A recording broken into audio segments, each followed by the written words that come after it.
conceptual structure hypothesis, the human mind contains a level of representation that interfaces between language and inference. This level of representation, which has been called conceptual structure, has the following properties. It's categorical, that is, it makes digital all or none distinctions. It's structured, it has an internal syntax, and it is not just a soup of sensory features. It underlies the meaning of words and sentences as the speaker understands them. It affects certain grammatical phenomena, and it underlies many high-level cognitive processes, including inference, intuitive physics, argumentation, and shared social and moral norms. The conceptual structure hypothesis can be associated most directly with the linguists Ray Jackendoff, Len Talmy, and Beth Levine, though it has antecedents in the School of Generative Semantics. It overlaps with models of semantic networks in artificial intelligence and cognitive science. And earlier in this symposium, David Chalmers mentioned the theory of Anna Verbitschka, and there's a certain amount of overlap with her theory as well. My own work in this theory originated in a book that I published in more than 20 years ago called Learnability and Cognition, and that was elaborated in my more recent book, The Stuff of Thought: Language as a Window into Human Nature. I'm going to first explain conceptual structure by indulging in a little bit of intellectual autobiography and explain how I stumbled upon the indispensability of this level of structure in examining certain phenomena in language acquisition. And then I will step back and give an overview of key aspects of conceptual structure and defend the hypothesis that it is not just a linguistic level of representation, but enters into high-level cognition and inference. So the background for me was the problem of language acquisition. Children are exposed to a finite sample of speech from their community. They can't just parrot back the exact sentences that they have heard, but they have to generalize to the infinite language from which it was drawn. And the scientific problem of language acquisition is how does the child draw the right generalizations, a classic example of the problem of induction. One aspect of language whose acquisition I try to explain is how verbs work. The verb is the chassis of the sentence. It is a framework that determines what other elements must be present in the clause and how they are interpreted. You all remember from grammar classes the concept of an intransitive verb. That's a verb that may not take a direct object, such as to dine. You can say Sam dined, but it's awkward to say Sam dined the pizza. It's perfectly clear what that would mean, but that just doesn't sit well with the intuitions of English syntax.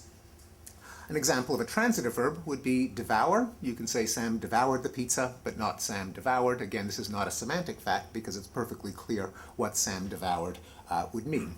Now, transitive and intransitive verbs are the tip of an enormous iceberg of subcategories of verbs, each of which specifies a different combination of objects, indirect objects, complements, and so on. And that's why the problem of how kids figure out verbs is an important chunk of the problem of how kids figure out language. Well, here's a couple of examples of some subcategories of verbs that children have to contend with as they figure out English and many other languages. And these are dative constructions, such as if you give a moose a muffin, if you give a pig a pancake, if you give a mouse a cookie. This is sometimes called the dative construction. It's actually a pair of constructions. The prepositional dative would be in the form give a muffin to the moose, so called because it depends on the preposition to. And then there's the synonymous double object dative, give a moose a muffin, from which the titles of these books were taken. And this alternation, the ability of a verb to appear in each of these constructions, applies to many other verbs. Pass a brownie to the bear, pass the bear a brownie, send a letter to the lion, send the lion a letter, and so on.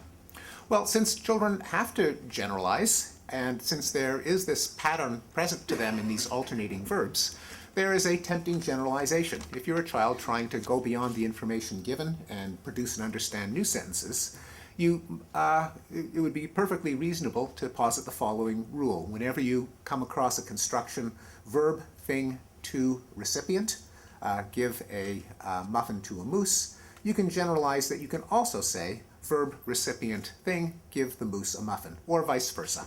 And this would be a very good thing because it would be one step toward the ultimate goal of being able to produce and comprehend an unlimited number of sentences.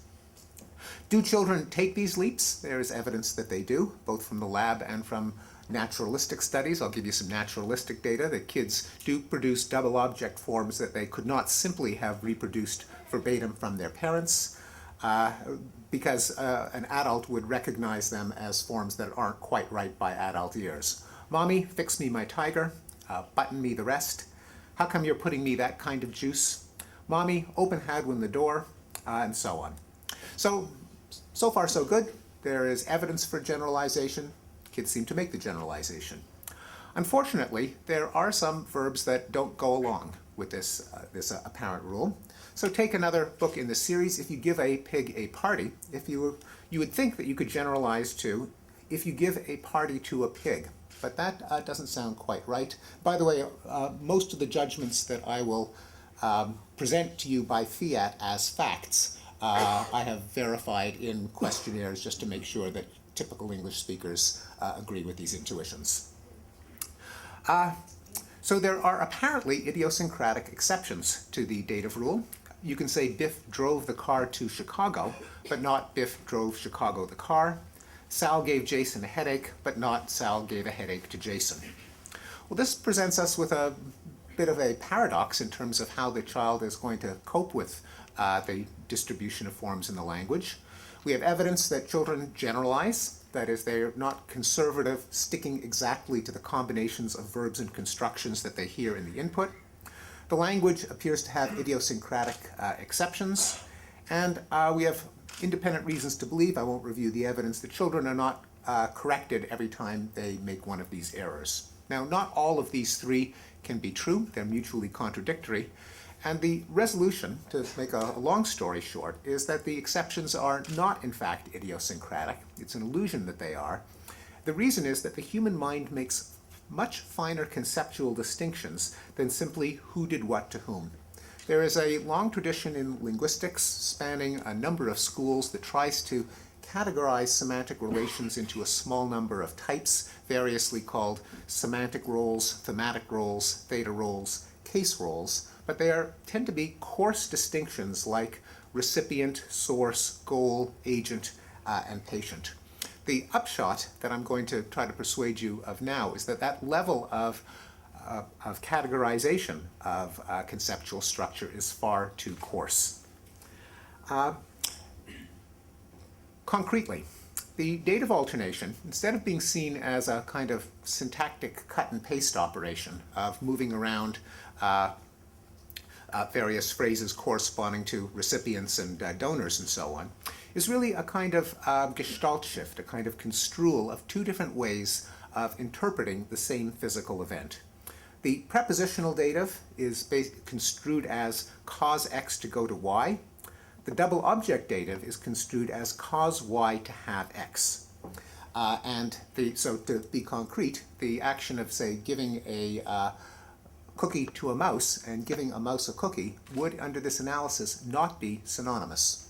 One of them would be cause a cookie to go to the mouse. The other one would be cause the mouse to have a cookie.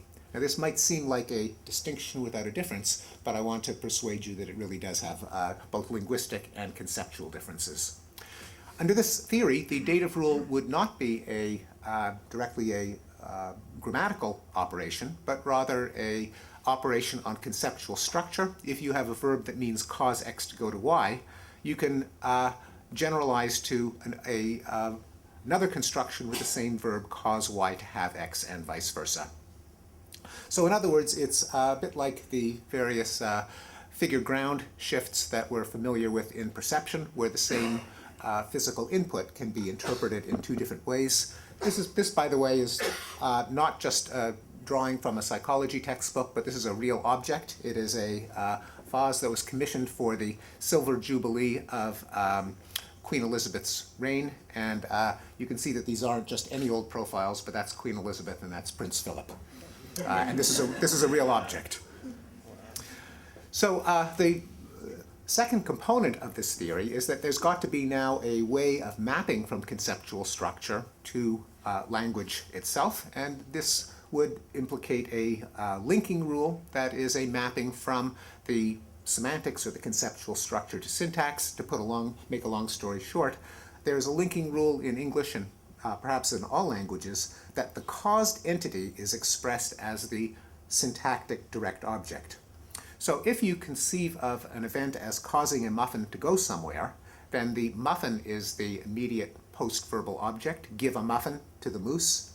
If you construe it as something that you do to the moose, namely cause his state of possession to change, cause a moose to have something, then the moose is what is caused to change, and so the moose becomes the immediate post-verbal object.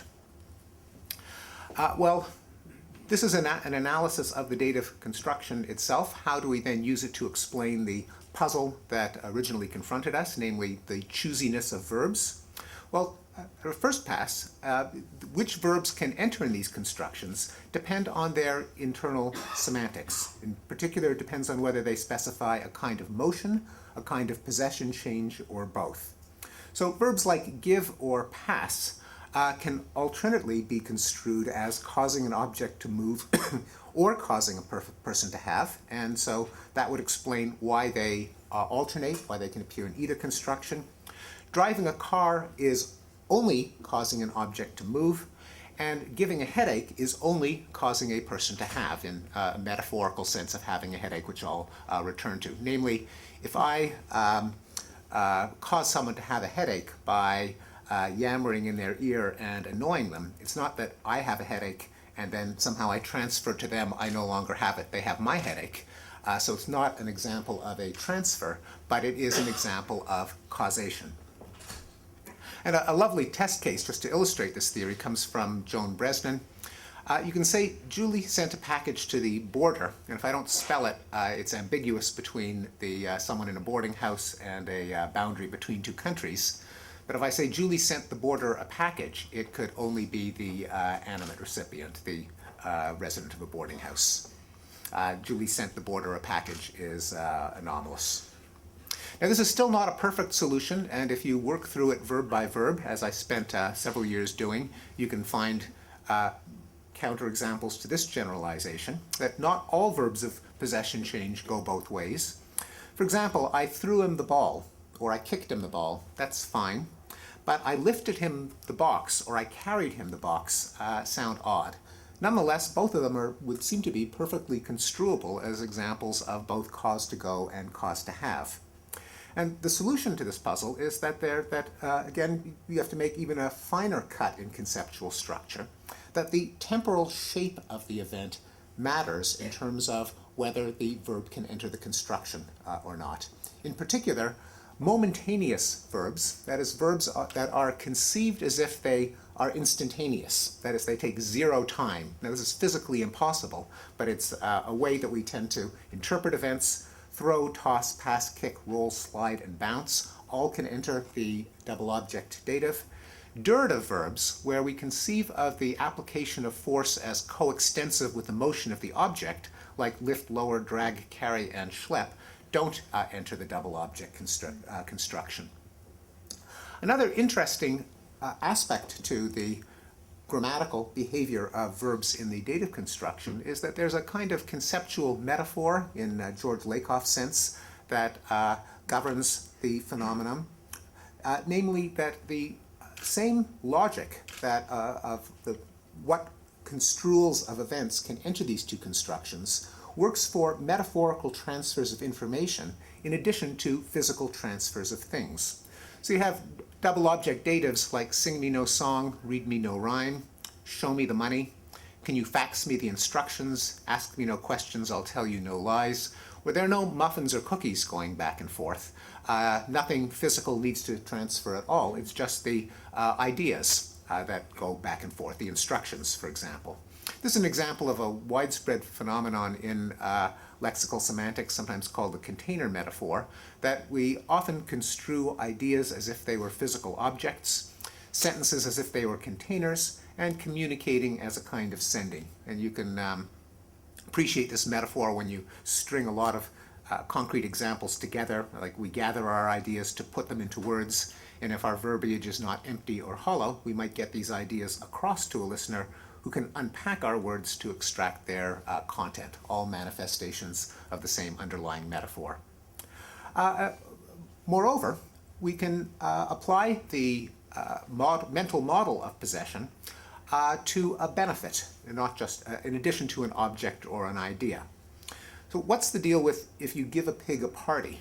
In what sense does the pig have the party? It's not a form of information that you're communicating, but rather it's a semantic distinction that linguists call the benefactive, and the benefactive can appear in the double object dative. Have yourself a merry little Christmas. Nay, but me no buts, I have set my heart upon it. I stepped outside to smoke myself a J. Cry me a river, and one that refers to an event that took place not far from here, which Bob Dylan summarized as, God said to Abraham, kill me a son.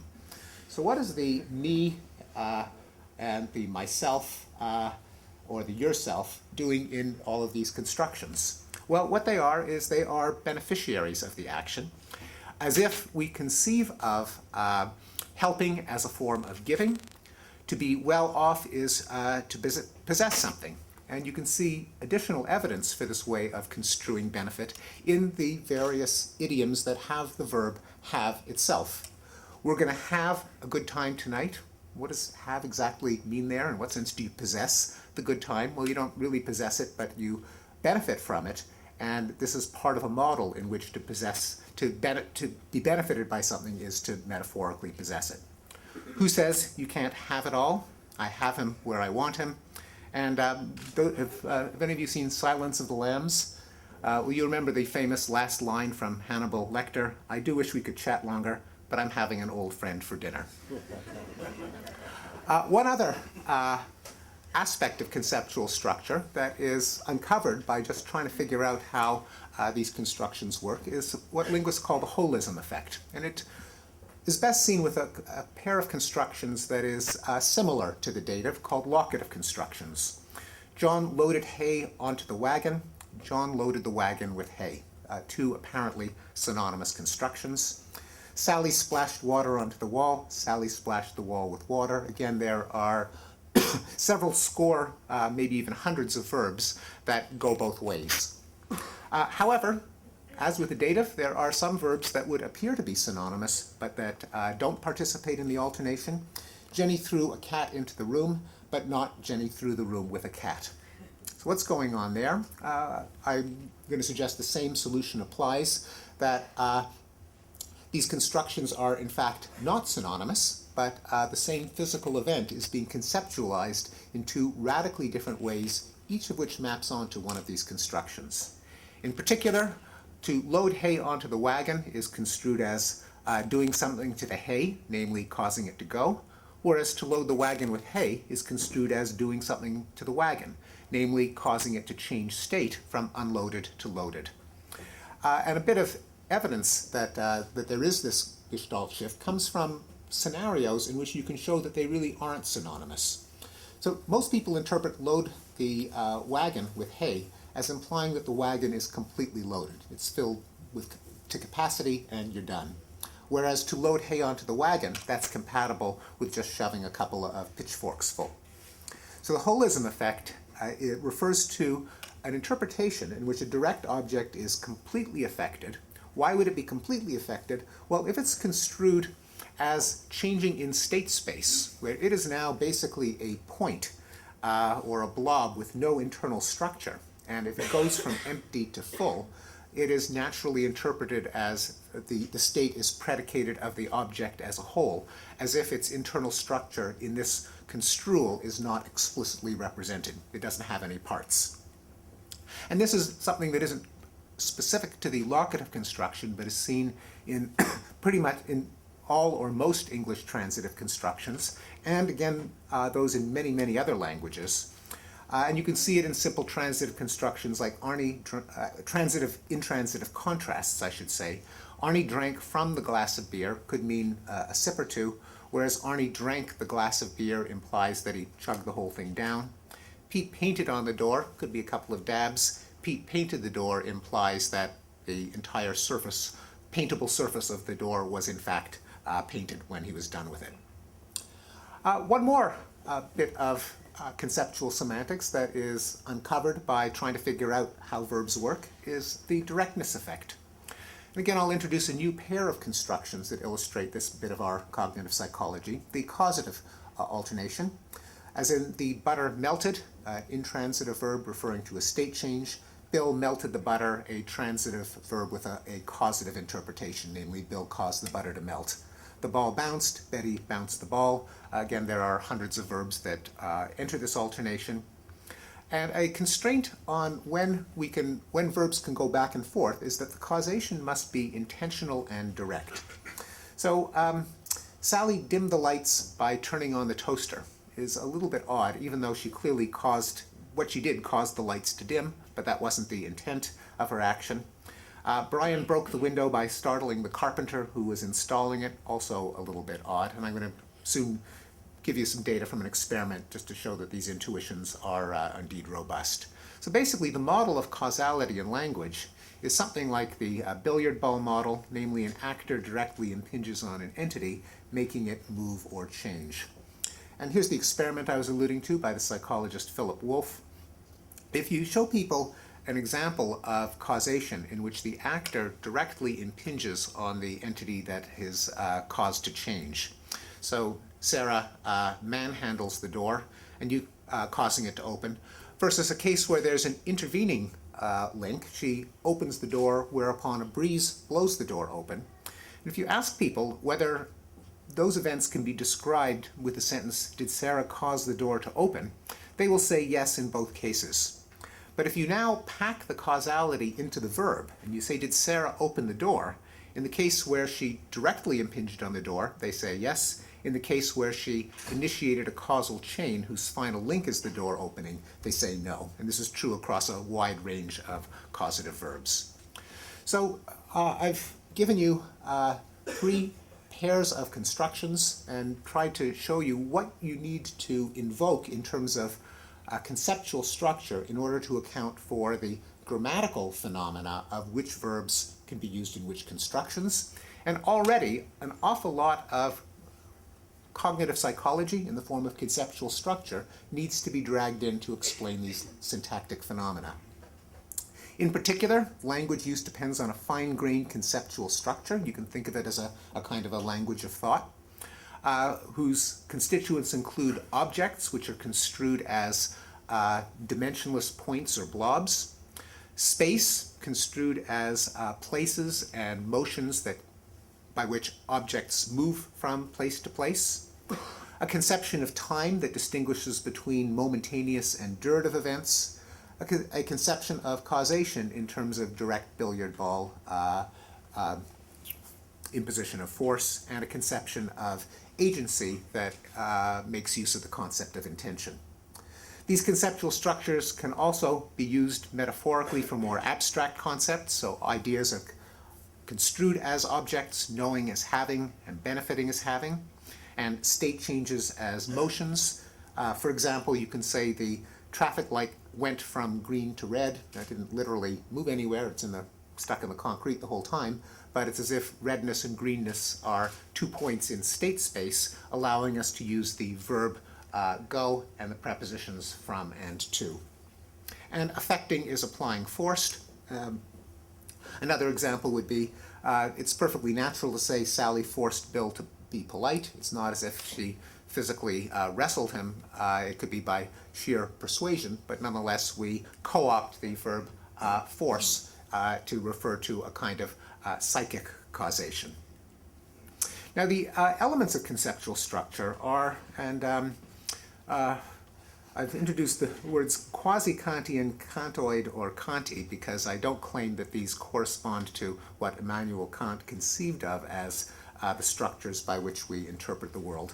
But they do have a kind of aroma or flavor that is redolent of Kant in the following sense, that the distinctions that language seems to care about are distinctions of space, time, causation, and agency, highly abstract frameworks in which a huge variety of experience can be shoehorned, One could imagine a language that didn't work this way, that rather than space-time causation and agency, grammatical constructions were organized around sensations like color, texture, weight, speed, comfort, and so on.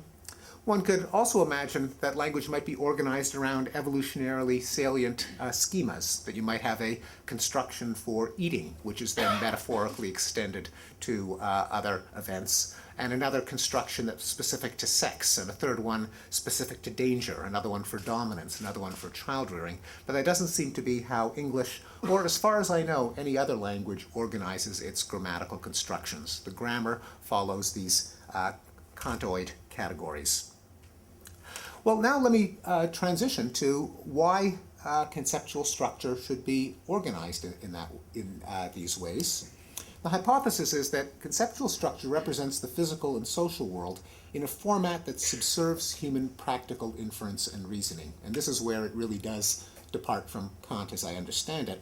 That is, rather than our the intuitive physics that underlies language somehow being similar to real physics as a physicist would characterize the nature of the world, it's closer to practical domains like law and engineering, and that the level of reality that's appropriate for engineering and law is closer to the kind of distinctions that conceptual structure makes. So in the case of causation, it's probably not a coincidence that it's directly caused events that are most likely to be foreseeable and intended, and hence those for which we feel we can hold people responsible. And that when a causal chain has multiple links, exactly the circumstance in which we feel squeamish about applying the causative construction, those are also the circumstances in which our intuitions of moral and legal responsibility break down. I'll give you a concrete example. This was taken from an event in American history. In 1881, President James Garfield was felled by 2 bullets fired by an assassin while waiting to board a train at a Baltimore train station. Turns out that the bullets missed his major organs and arteries and needn't have been fatal even in Garfield's time. However, as president, he was handed over to the most expert doctors in the country, which meant that he was a victim of the quackery that passed for medicine at that time. For example, the doctors probed his wounds without washing their hands first, and they thought it was a good idea to feed him through his rectum instead of through his mouth. Well, as a result, Garfield lingered on his deathbed for 3 months before finally succumbing to the effects of infection and starvation. Well, now what do you do with the assassin? At the assassin's murder trial, he said in his defense, "The doctors killed him, I just shot him," not without justification. The jury, by the way, was unpersuaded, and he went to the gallows. But the fact that this is a sensible question shows that when there is a long causal chain, that's exactly when our intuitions as to what grammatical construction should apply and our intuitions as to when moral and legal responsibility should apply coincide.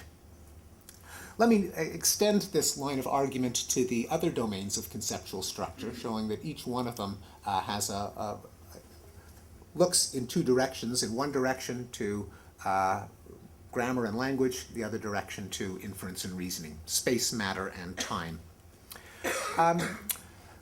There's an interesting mental model of space that underlies the closed class spatial terms in English and, again, probably most or all of the world's languages. You can imagine an ideal language in which each preposition indicating the relationship of an object to a reference frame worked as follows. There were 6 syllables, 1 each for distance of the object from the reference frame in the X, Y, and Z direction, and then 3 more syllables indicating the angle of pitch, roll, and yaw. This would be completely unambiguous, and no language uses it. Instead, languages conceptualize space more or less as follows. Location is digitized, and languages make binary classifications of analog space, like near versus far, on versus off, in versus out, which is why Groucho Marx could say to a objective is affection. If I held you any closer, I'd be on the other side of you. That's the contrast between the analog conception of space and the digitized one in spatial language. Scale is relative. You can use the same preposition across to refer to an ant walking across a hand, a matter of centimeters, or a bus driving across the country, a matter of thousands of miles. And the meaning of there, in put it there, depends very much on whether it's being uttered by a crane operator or a brain surgeon. Space shape is treated schematically in language. Now, in reality, all objects are three-dimensional distributions of matter.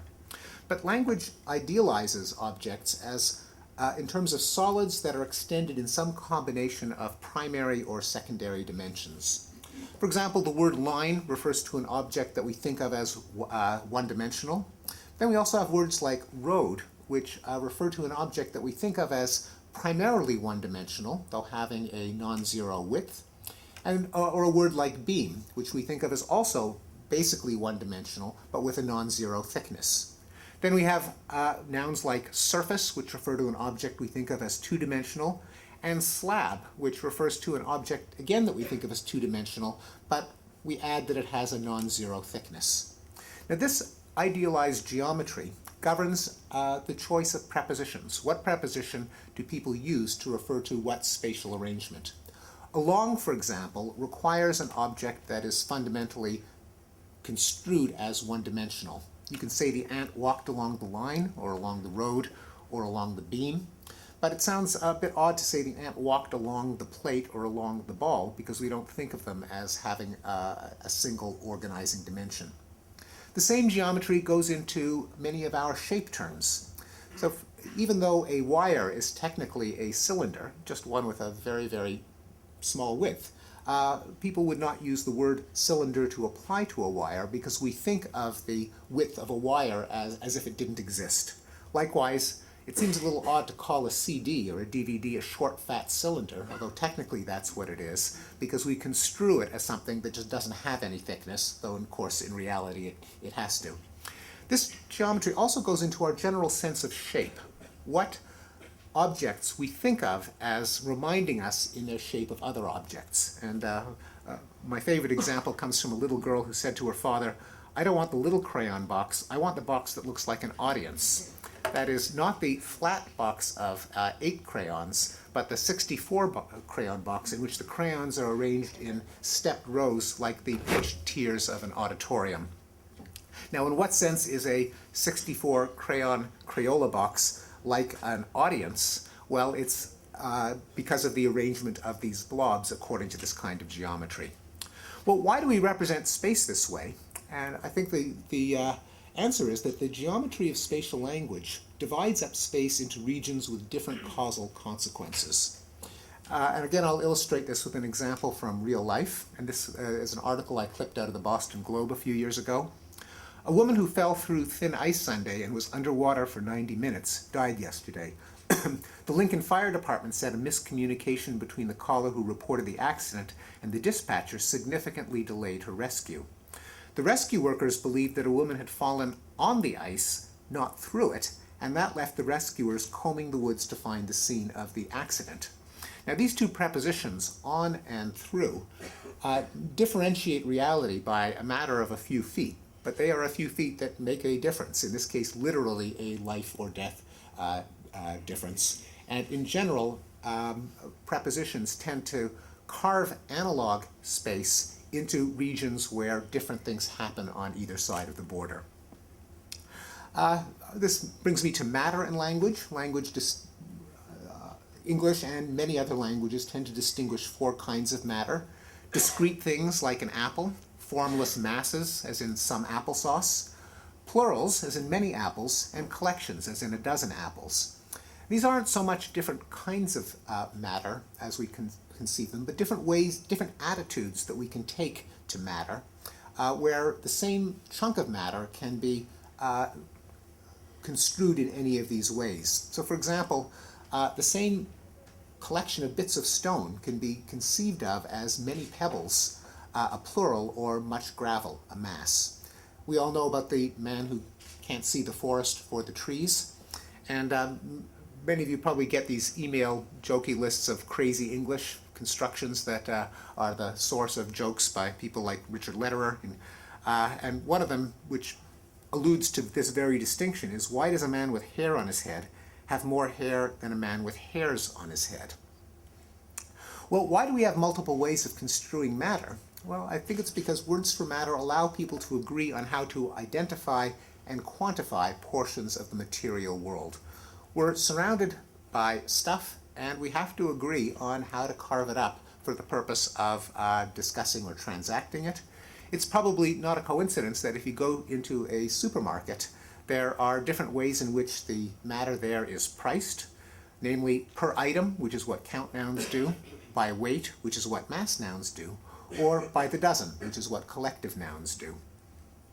And the same mindset that we apply to hunks of matter, we can also apply to more abstract concepts. So just as we can distinguish between many pebbles and much gravel, we can distinguish between many opinions and much advice. We can also apply it to happenings in time and count or measure events as if they were a kind of time stuff. As in the apparently philosophical question, how many events took place 10 years ago on September 11th in New York? Now you can argue that the answer is 1, that 9/11 comprised one event because a single plan was executed. You could also argue that the answer is 2, because 2 different buildings were brought down at 2 different times by 2 different airplanes. The reason that I like this example is that it's not just a matter of, as we say, mere semantics, but it was the subject of a number of protracted lawsuits because the leaseholder for the World Trade Center held policies that entitled him to $3.5 billion per destructive event. So if 9/11 is one event, he stood to gain $3.5 billion. If it was 2 events, he stood to gain $7 billion. And the reason that more than 10 years later we still don't have a replacement tower on the World Trade Center site is that it took many years for lawyers on the 2 sides to hash out whether 9/11 was 1 event or 2 events. And so whenever anyone asks what's the possible value of arguing over semantic distinctions, I actually have a very precise answer: $3.5 billion. Finally, let me say a few words about time in language before concluding. Language, when it expresses time in a tense system, languages universally conceptualize time in a particular way that Bernard Comrie has characterized. For one thing, as with location in space, location in time is digitized. It's also relative, that is, no language has tenses that are reckoned with respect to some particular event, such as the birth of Jesus. Instead, tense systems tend to carve up the timeline in between 2 and 5 regions that are defined by a coordinate system with its origin at the moment of speaking. So the present tense, for example, corresponds to a cognitive notion that William James called the specious present, a sliding window of about 3 seconds that corresponds to our general sense of nowness. And it's probably not a coincidence that the present tense coincides with this psychological entity, that according to Ernst Puppel, the 3 seconds is a kind of a magical number when it comes to experience. It's the duration of a deliberate action, like a handshake or a hug, of a quick decision. How long do you alight on a channel while channel surfing? It's the approximate duration of unrehearsed working memory or short-term memory. It's the length of a line of poetry in all the world's cultures, and it's the approximate duration of a musical motif, like the opening of Beethoven's Fifth Symphony, which we experience as not as there goes a note, oh, there's another note, there's still another note, yet another one, but there's a sense in which we hear the motif all at once, and it's motifs that fit into this 3-second interval that have this property. A second interval that languages tend to single out is the past stretching backwards indefinitely. That is, anything that took place from about 3 seconds ago back to the Big Bang is given the same temporal coordinate as far as tense is concerned, which is why Groucho Marx could say to a hostess at a party, "I've had a wonderful evening, but this wasn't it." Then there's the future stretching until eternity. Everything that takes place from about 3 seconds from now until the heat death of the universe is given the same timestamp by tense systems in language. I'm going to skip over this. The question now is, why do we represent time in this curious way? Well, I think it's because stretches of time that are defined relative to the moment of speaking have different consequences for knowledge and action. And there's a sense in which the tense is not purely a chronological concept, but also packs some metaphysics and epistemology into it.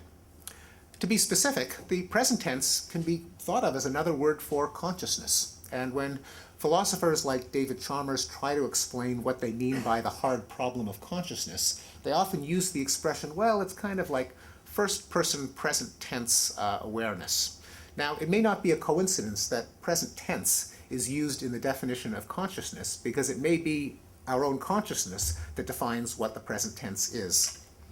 The past is not just any old stretch of time, but it's that stretch of time that we think of as knowable, as factual, that is, what happened happened, and as unchangeable. You can't change the past. And there are many examples of how this manifests in our everyday reasoning. My favorite is the Scott Peterson murder case, where investigators noted that Peterson used the past tense when referring to his wife and unborn son before their bodies were found, abruptly correcting himself. The past tense here was not just a timestamp on an event, but it betrayed his state of knowledge of the event.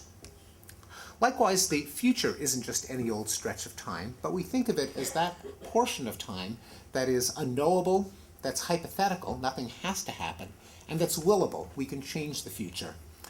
When Winston Churchill said, "We shall fight on the beaches, we shall fight on the landing grounds, we shall fight in the fields and in the streets, we shall never surrender," that can be construed in two overlapping ways. One of them is, that is what we intend to do, and the other one is, make no mistake, Herr Hitler, that is what is going to happen. And it's actually not so easy to distinguish those two senses.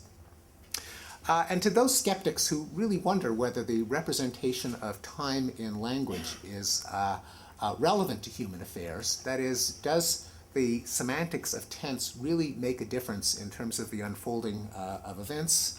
What I have to say is it depends on what the meaning of is.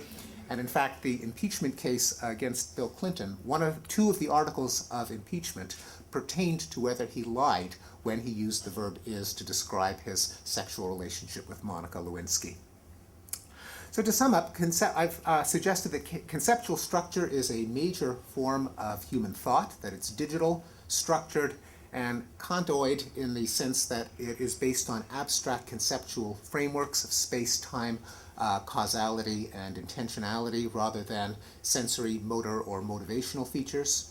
That it governs the use of both our grammatical constructions and functional vocabulary, but also captures distinctions relevant to human social and physical reasoning. And indeed, language is a window into conceptual structure in that you can kind of, simply based on evidence from language, say a great deal about how human cognition works. You could say that humans, based on evidence from grammar, humans identify places in space and locate objects relative to them in categorical terms. They construe matter as formless stuff or discrete things which are stretched along one or more dimensions. They order and package events in time relative to their own moment of consciousness. And they explain events by identifying their causes, namely an actor that impinges upon an entity. This intuitive physics in conceptual structure differs from real physics as a physicist would characterize it, but it helps humans to reason and agree about aspects of reality that are relevant to their purposes, the causal texture of their environment, what they can know, change, and will, how they package and quantify their experience, and how they assign moral and legal responsibility. Thanks very much.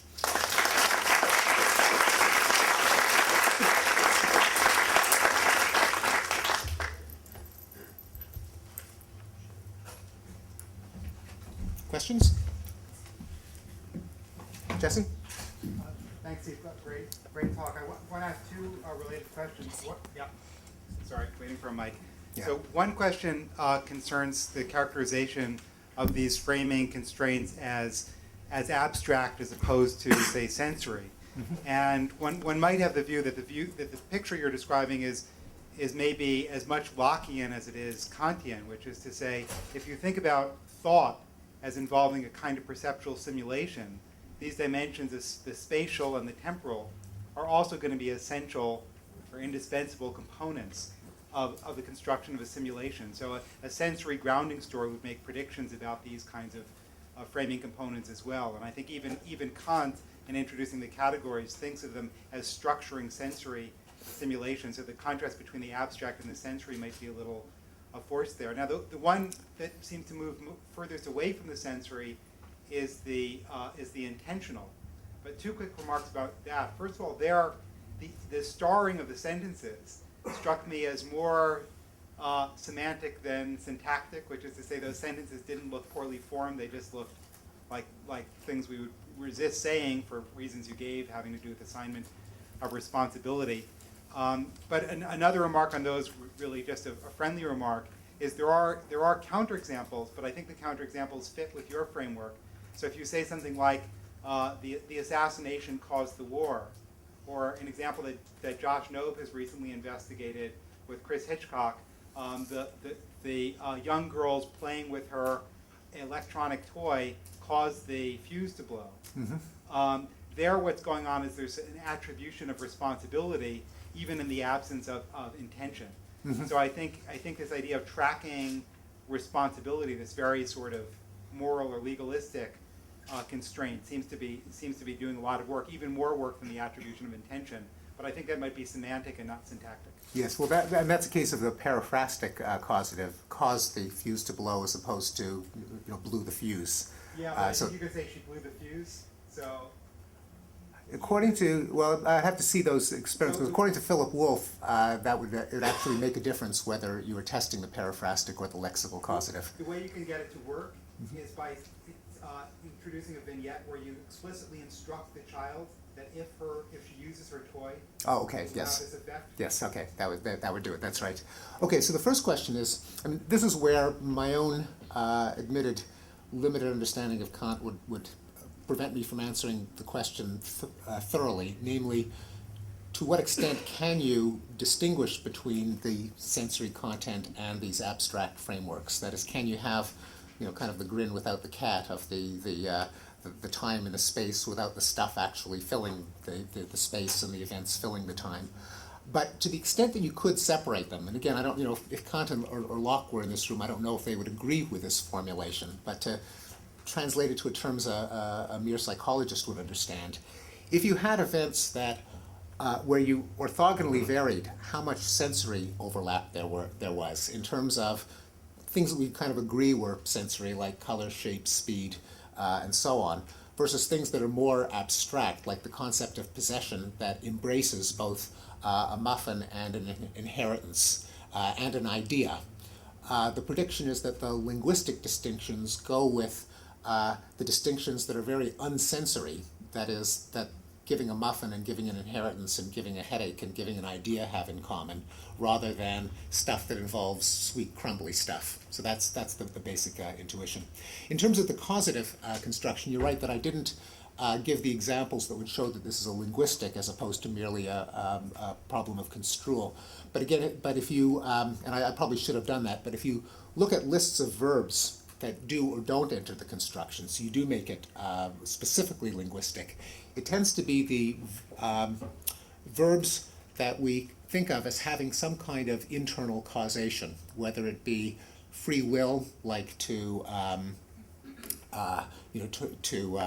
jump, like it's hard to say I jumped the boy if I went like that and the boy jumped, because we think that there's this internal link. And there's a set of physical words like he bubbled the sauce, which sound a little anomalous, where again we construe it as having an intervening link. And there, the contrast is not same verb, different situations, but rather different verbs. So that would be relevant to that question. Yeah. Yeah, Fred. I'm sure you're asked this question all the time. The cross-cultural question.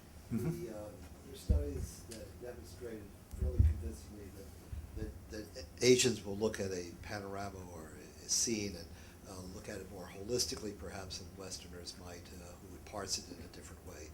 And from a historical point of view, the Whorf hypothesis, which I thought was dead, seemed to have some revival maybe 10, 15 years Well, ago. you'll be hearing that from Lara Boroditsky immediately afterwards, the revival of the Whorfian hypothesis, yes. Okay, so perhaps you could address the issue of the relativity question of English versus other.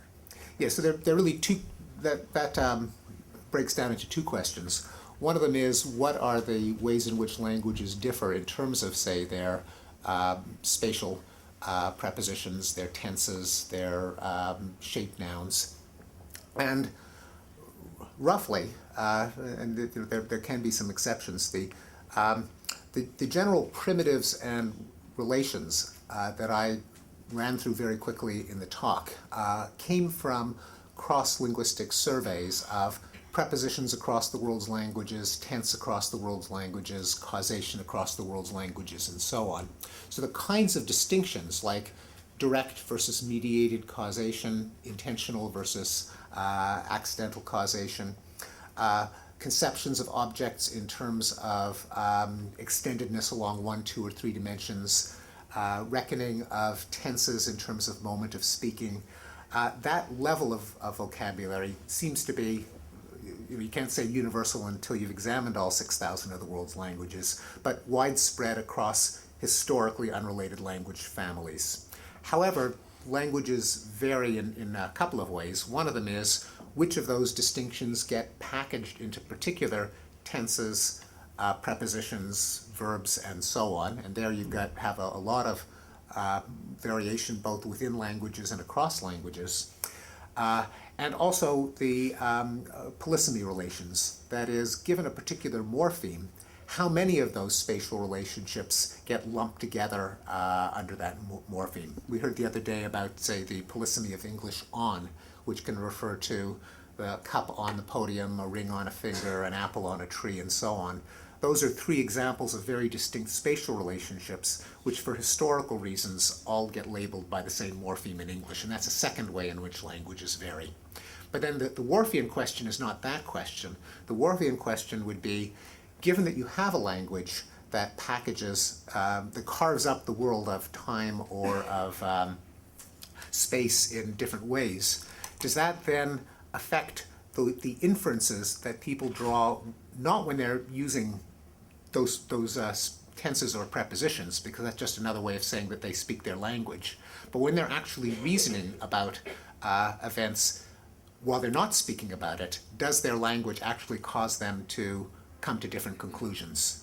And there's, well, you'll hear some of Lara's data arguing that there is controversy within the field as to how significant those effects are. But that causal story, the language packaging affects the inference outside the realm of actually speaking and understanding, should be separated from the linguistic diversity question, namely how do different languages package these primitives. Yeah, David. When you say conceptual structure, I'm wondering how strong a thesis about the internal structure of concepts you mean to be endorsing. I mean, anything from a thesis as strong as the Witzbicker-like view, where you've got a fairly small number of basic conceptual primitives from which all concepts are composed, to maybe a sort of a Jackendorf-like view where concepts corresponding to lexical items at least are marked by certain conceptual features without maybe being entirely composed from these building blocks, to maybe some thesis about the way our knowledge is structured out of concepts without any kind of building block thesis here. So. Yeah, well, certainly structure is necessary, although I didn't give examples that would show exactly how the same features in different combinations have different implications. But for example, a number of grammatical constructions crucially depend on whether something is a means to an end or an intended end, same event but structured differently. A verb like cut necessarily involves decomposition into motion followed by contact followed by caused change in that order. So the syntax of the conceptual structure is crucial. How tiny and hence how sparse or numerous the features are is an interesting question from, say, a Verbitschke taxonomy where you get very verbose descriptions with a small number of primitives, or more like Ray Jackendoff where the constructions are more compact but a larger number of primitives.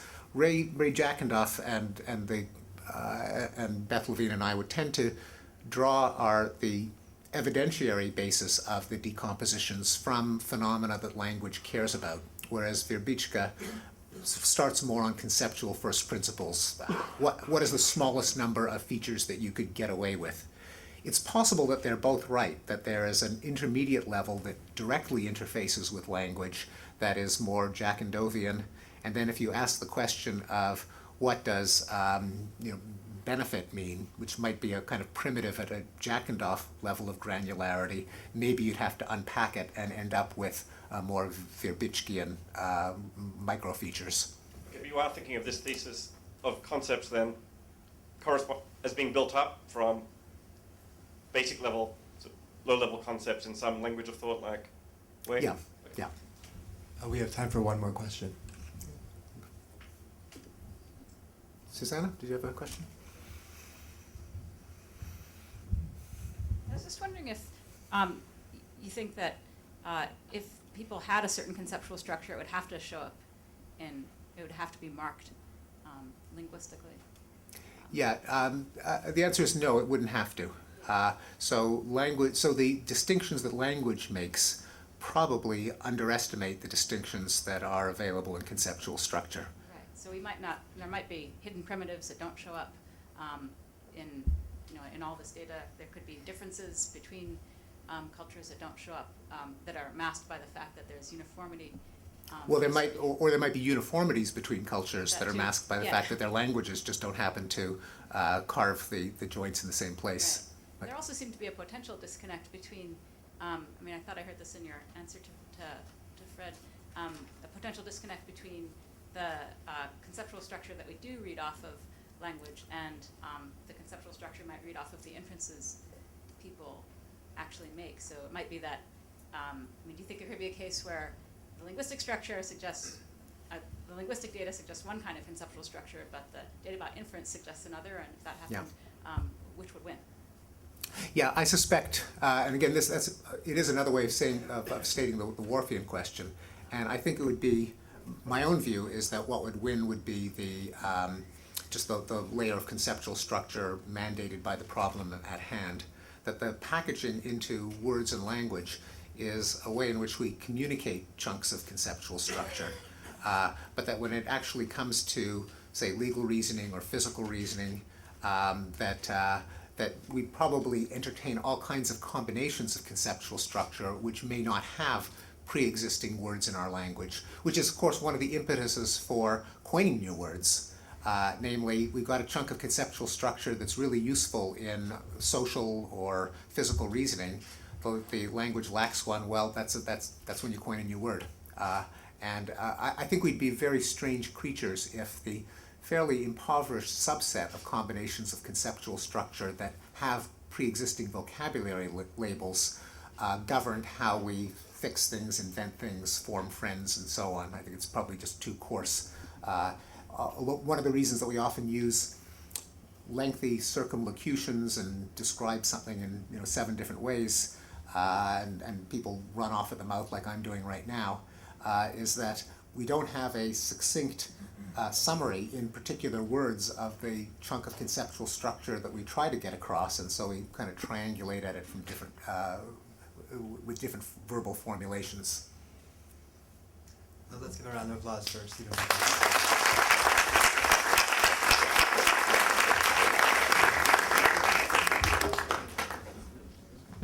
Our